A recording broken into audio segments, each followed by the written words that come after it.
Thank you so much for being here. Can you begin by just introducing yourself? Certainly. Good morning, Carrie. It's wonderful to be here. Thank you for this opportunity to speak with you and to be part of the Institute for Genocide and Mass Atrocity Prevention. My name is Dr. Tamara Reps Freeman. I'm a Holocaust ethnomusicologist. I study and teach and perform music that was composed in the ghettos and the concentration camps during World War II. I specialize in the music of the Jewish people because it just so happened that that population of people recorded their music through an oral tradition, but also sometimes through a written tradition. I study this music, I perform it, and I teach it in schools, in universities, in houses of worship all over the United States. And my doctoral dissertation is our country's first and only Holocaust music curriculum that is interdisciplinary for children in kindergarten through 12th grade. Great. So can you tell us a little bit about how, first of all, putting aside Holocaust music specifically, or music that came out of this period, can you talk about how you got involved as a musician to begin with? Certainly. My musical life began in utero. My mother was an opera singer, and so even before I was born, I was going to opera rehearsals and opera performances. As a child, I was raised in a musical household. I had piano lessons and violin lessons, and I would hear my mother's beautiful voice all the time. My family of origin is all musical, so I had, I guess, a wonderful gift growing up of always having music in my house and having wonderful music teachers to not only teach me the beauty of music, but to be good role models on what a good music teacher looks like and sounds like. And how did you start? I know that now you play the viola. How did you get started with the viola? I learned how to play every instrument in the orchestra and band at the Crane School of Music, SUNY Potsdam. That's where I got my Bachelor of Music degree. My master's degree was from Montclair State University, again in music education, and my doctorate is from Rutgers, the Mason Gross School of the Arts. But being a music education major meant that I had to learn how to play every instrument in the orchestra and band up until the 12th grade level. I had to be proficient in all of those instruments, including the viola. My first instruments were piano and violin, but I had to learn how to play the viola as well. While I was teaching, I've always been a performer as well, playing in orchestras as well as on pulpits in churches and synagogues. And the viola is such a beautiful instrument. It's been a pleasure to learn how to play that as a concert musician as well as a violinist. And what was your journey in discovering the sort of music that you're now playing all over the country, all over the world, relating to music from the Jewish community that emerged during this period of, or that was played during this period of Nazi war crimes and genocide? Yes, that's a very important question with a very complicated answer because the subject matter is complicated and also very painful. And I knew a few survivors about 30 years ago, but it was too painful for them to tell me their stories of what happened to them. And it was frustrating for me because I really wanted to learn, first of all, if there was music during that time, and then what that music sounded like. Around 25, 30 years ago, the World Wide Web opened up, and I was able to discover music that was out of print, music that had been sung and played in the concentration camps and had been written down, but was no longer being published. So I was able to acquire that music, and then around that time, 25, 30 years ago, I was able to purchase this viola, which was rescued from the Holocaust. It was made in Berlin in 1935 specifically designed for a Jewish woman who was very petite in stature, and a luthier named Joseph Bausch made it for her. So I was given the honor of playing a Holocaust music recital for a group of survivors in a friendship society called Cafe Europa. This was in Fair Lawn, New Jersey, northern New Jersey. So I had the out-of-print music that I was learning. I had the viola, and when I played that first recital for the survivors, the tears started to come from their eyes, and they started to sing along with me. They recognized the music. This was music that they had sung in the ghettos and concentration camps, which gave them solace and comfort and kept them company while they were working and helped them to remember happier times, and music that also gave them spiritual resistance. So after that first recital, the survivors lined up and wanted to give me a hug and to give me their contact information. And they said, "Tamara, we know you want to write a curriculum about this. Let us help you." So they invited me into their homes, and they started to feel safe with me and to tell me their stories. Some of the songs had not been in print, songs that they had made up or their friends had made up while they were working as slave laborers in the ghettos or the camps. And so I would take musical dictation and write down their songs and lyrics. So that's how I was able to finally get their music, not just in print, but to hear them sing it, to hear their interpretation. And I found out that a lot of the music wasn't always that lyrical. A lot of the music were emotional statements, emotional discourse describing what was going on. And what do you think it is about? You said that these survivors who you were meeting weren't able to really speak about their experience, and then something about the music opened up a space for them to talk and engage with that past in a different way. What do you think it is about music that allowed that to happen? Music for them, and I think for a lot of people, including myself, is a key that unlocks what could be a very tight door into a person's soul and memory. And by sharing this music, it enabled them not just to open that door, but to find the key. They had thrown away the key to that part of their lives. And music is a way of expressing the unexpressible. Music is a way of creating words for something that could be unspeakable.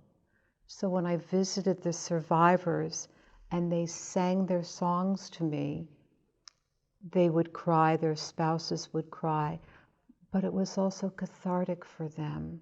It was also very healing for them. And the interviews were usually two-tiered interviews. It would begin around their dining room table, and they spoiled me terribly with pots of sweet tea and delicious things to eat. And once they felt comfortable with me, and once that door, that tight door, had been opened up with someone who they could trust, they would bring me into their back den and open up a closet door and say, "Tamara, here are some things that I've kept from the Holocaust. Museums have asked me for them, but I can't give them away because they represent my family." So they would show me diaries that they had kept or scraps of paper upon which they wrote their songs. And so they shared these things with me. So when I wrote this dissertation of the interdisciplinary Holocaust music curriculum, their music is not just on the pages of my dissertation, but their stories, their feelings, their souls, their voices are captured on those pages. So when teachers who are practitioners in social studies or language arts or music or visual arts are reading these lesson plans, they're not just learning about the music and how it helped people during that time, but they're hearing it from the people who really sang and played that music. So it's a really compelling story of how music has been effective for survivors who have directly experienced this violence. Why do you think it's important, or what is the potential that exists in people with no direct connection to the Holocaust or no previous knowledge even maybe of the Holocaust? What happens when they listen to this music, or why is it important that they hear this music as well? Most people of most cultures, not all cultures, but most cultures have some form of artistic expression. And when I speak with students or an audience, I try to find out what that group of people, what their family where their family of origin came from. And I try to tap into their own life's experience. And if I reach them for where they are at that moment in time and in their lives, they're more open to hearing the music of another oppressed people. Most people in this world at some point in their history faced oppression of some kind.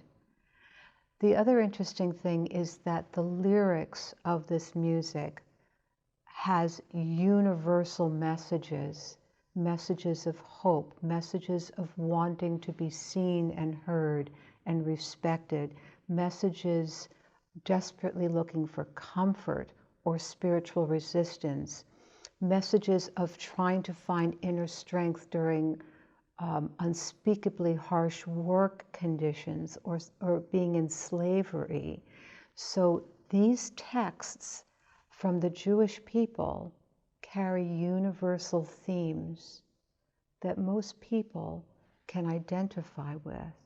And then the music helps to express those themes.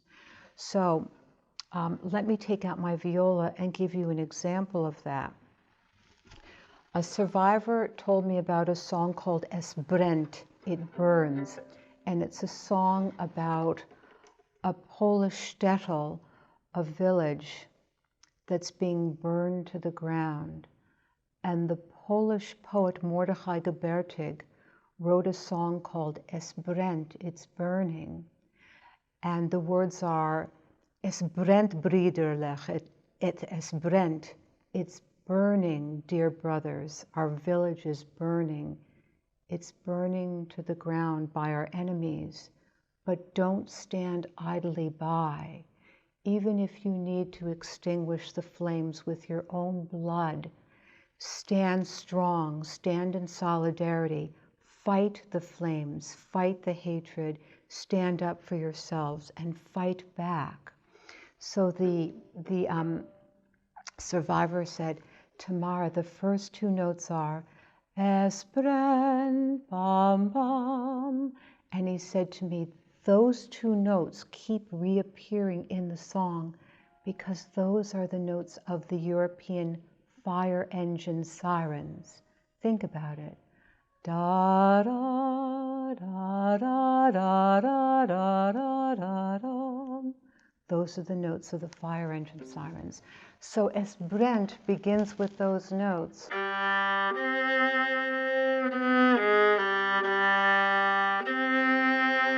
And those notes keep repeating in the song. Here it is again. And those two notes reappear 5 times in the song. But the song is not a lyrical, melodic song. It's more of a statement.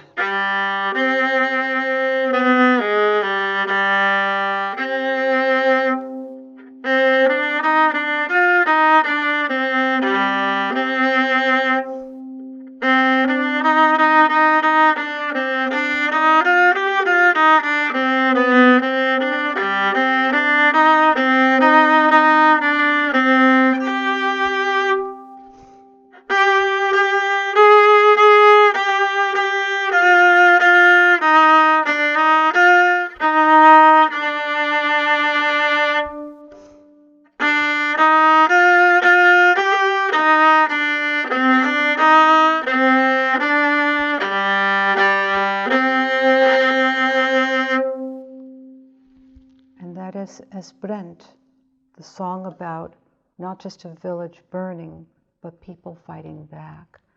This was composed in 1938. It was a call to arms. And the composer was from where, did you say, in Poland? In Poland, Mordechai Gebertyk.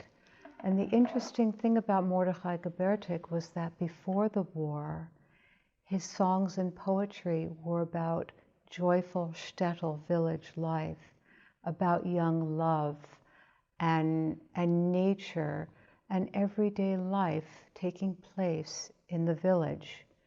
But when he felt the war coming, his whole genre of music shifted into music of resistance and not just playful, sweet tunes.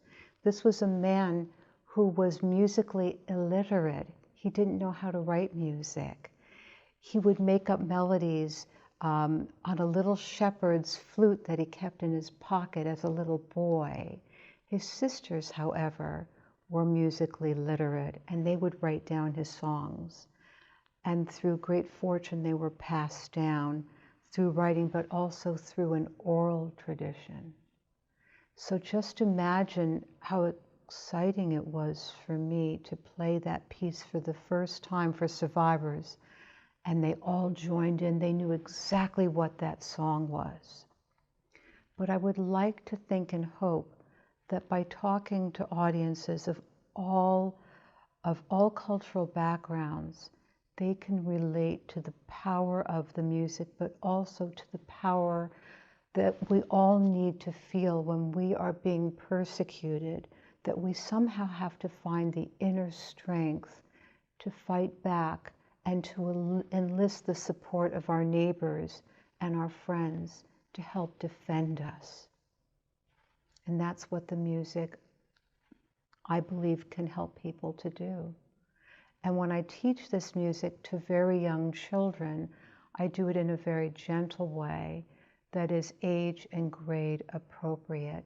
Holocaust genocide studies must be taught very, very gently, being very respectful of the cognitive and emotional development of children. But that is my mission as a Holocaust ethnomusicologist, to reach out to the youngest population that I can, to help them feel validated, to help them to know that this music exists because people need to be loved and respected, no matter what their nationality, no matter what language they speak, no matter what color their skin is. Everyone needs to feel loved and respected. And I start this at a very young age with children. And I really feel that they get it by not what I'm teaching them, but what they're reflecting back to me. And the words of wisdom and love and understanding that come from them is so powerful and so meaningful. So you began to talk about this, but I'd love for you to talk a little bit more about this curriculum that you've developed for kindergarten through 12th grade. Yes. What are the stages that these children at different ages go through? How do you use the music at the different levels? What's your methodology behind this curriculum?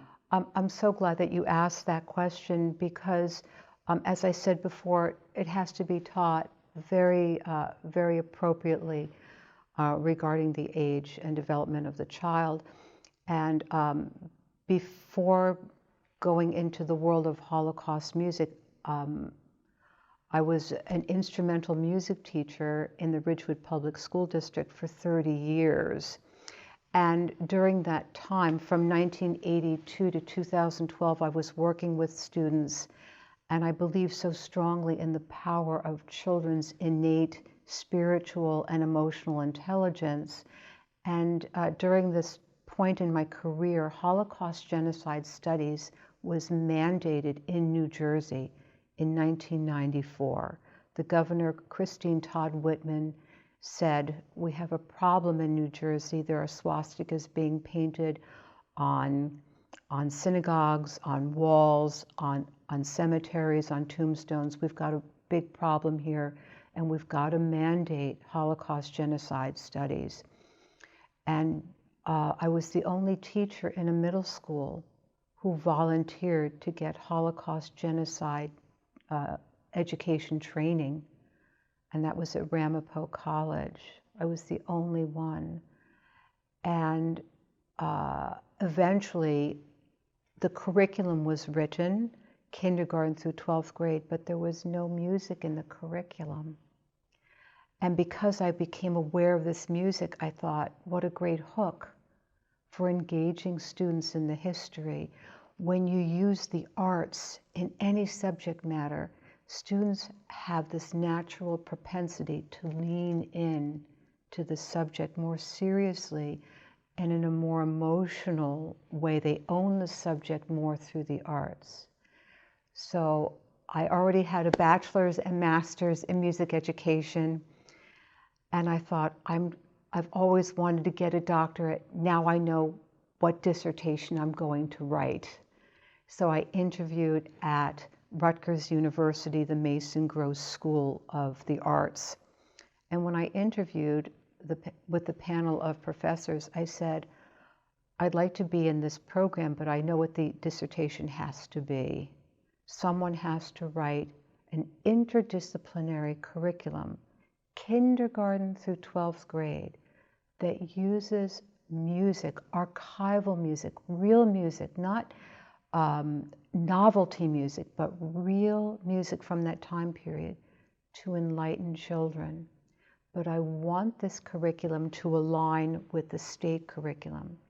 Kindergarten through 4th grade is all about character development, being a good citizen in your home and in your school and in your community, noticing the differences between people, but respecting those differences and wanting to learn about them and to find out the commonalities that we have with each other. In the middle school years, in the mandated curriculum, students are learning about the underpinnings of what happened during that genocide. And during the high school years, students are learning more of what happens, the atrocities that happen during a genocide, and specifically during the Holocaust of Europe. And so my curriculum aligns, it mirrors quite nicely with the mandated curriculum. But the difference is that my curriculum is interdisciplinary. So social studies teachers, classroom teachers, music teachers, art teachers, language art teachers, all work together. The principal comes in, the school psychologist. Everyone comes together to not just teach the students, but to be there for each other, because it's such a painful subject, and it's important for colleagues to work together, to be there for each other, not just in an educational way, but in an emotional way too. So I'm wondering if perhaps you can, again, pick one song perhaps and show us and tell us a little bit about how you would use it within the context of this, or how it's used within the context of this curriculum to teach some of these values and lessons that you've talked about. One of the most beautiful songs that was composed actually before the Holocaust is called Oifim Pripachik, by the fireplace. And it's an alphabet song. The real title is Der Aleph Beis, the alphabet. And it's a song that describes how children are sitting in a warm, cozy room with their rabbi, with their teacher, to learn the Hebrew alphabet. And the song is actually used quite often in Holocaust movies and plays, for example, Schindler's List. So this is a song that children can learn. It's melodically very accessible, and children love to know that other cultures have alphabet songs. And it sounds like this.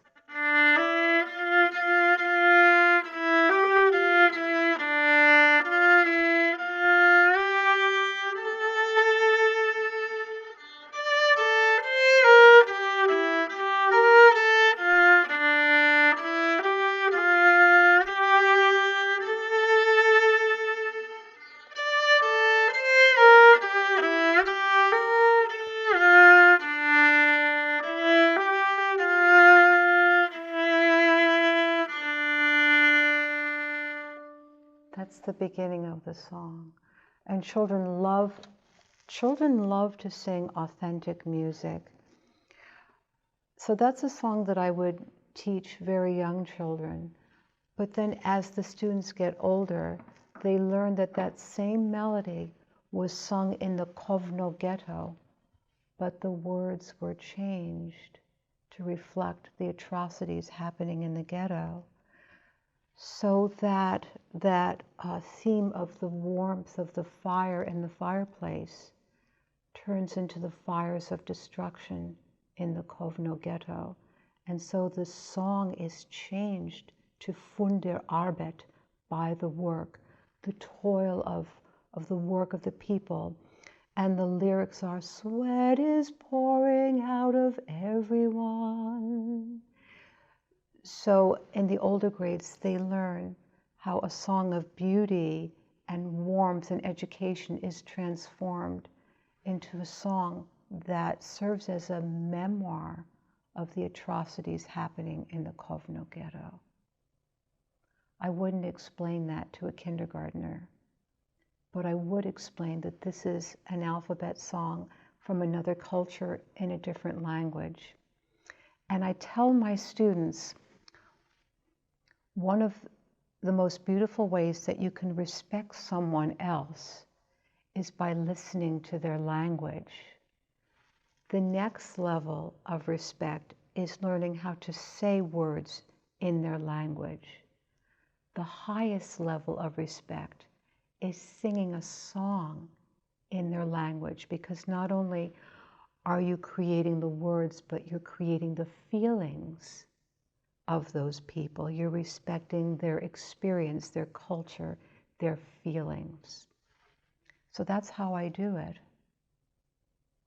What do you think children, both young and old, and really everyone, can learn from this music that they can't learn in history books, for instance, reading histories of the Holocaust? Mm-hmm. I think learning both is very, very important. But as a music educator, I can tell you that the art serves as a hook. And as soon as you show a piece of art or play a melody, students have a way of leaning in. And in my own teaching, I've noticed when students are singing the songs or playing them on their instrument, they have a deeper understanding of not just the history, but the feelings that people had to endure during that time. Music has a way of expressing the unspeakable, and there are certain pieces of music during the war and after the war that help to describe that. So yesterday in the 20th century music history course here at SUNY Binghamton, I brought to light The Survivor of Warsaw, the cantata composed by Arnold Schoenberg, the piece of music that describes a survivor from Warsaw who ultimately perished in a gas chamber. And to hear the instrumentation of that music and the terrible clashing sounds of the atonality, it has a way of expressing the history in a way that a book can't. And do you think about the work that you do as being connected to prevention, the prevention of future or forms of such violence? That is my mission, and that is my passion, and that is my hope. And working with children at a very young age is an opportunity to shape their thinking. And my style of teaching is to not just help them to understand another culture, but to also let them know how much I love and respect them. And by respecting them, it's a way of saying your voice, your thoughts, your impressions of this music really matter. And by seeing and hearing and validating people at the youngest possible age, I believe, is a means for genocide prevention. That's so wonderful, yeah. Is there anything else you feel like that you'd like the people to hear, or that you haven't been able to say yet? Um, I'd like to say how pleased I am with your institute for inviting me here, and so many other places who understand the power of this music and have invited me to do wonderful projects to reach not just hundreds but thousands of people sitting in audiences and in classrooms. Last year, for example, I conducted our country's first all-state teen Holocaust concert, and nearly 300 students from all over Tennessee came together and sang archival Yiddish Holocaust repertoire. And they narrated the pieces. They wrote poetry, they narrated the history of the pieces, and they sang in Symphony Hall in Nashville, also known as Schermerhorn Theater. And this was an invitational festival. The Nashville Symphony Orchestra invited choirs from all over the state to participate in this opportunity. And my husband happened to be sitting in the audience, and he overheard two parents talking with each other. And one mother said to the other mother, "This is the best thing my kid has ever done." And I'm getting the honor of creating more and more of these projects and bringing people into genocide prevention through this music. And that it just fills my heart and my mind with so much hope. And this is a project that I'm working on at my institution at Montclair State University at the John J. Calley School of Music. I'm guiding the university to develop our country's first interdisciplinary Holocaust education initiative so that the departments of education, social studies, language arts, music, and visual arts work together to teach teachers how to teach Holocaust history through the arts, through that visual and audible narrative. So more and more of these projects are coming to light, and I'm so pleased that people are trusting me to help them through this process of creating these wonderful learning opportunities. Thank you so much for speaking with me, and thanks for being here at Binghamton this week. Thank you, Carrie. It was a pleasure speaking with you. And thank you again to the Institute for Genocide and Mass Atrocity Prevention for the wonderful work that you are doing. And it was a great honor to be your practitioner in residence this week. Thank you so much. Thank you. The honor's ours.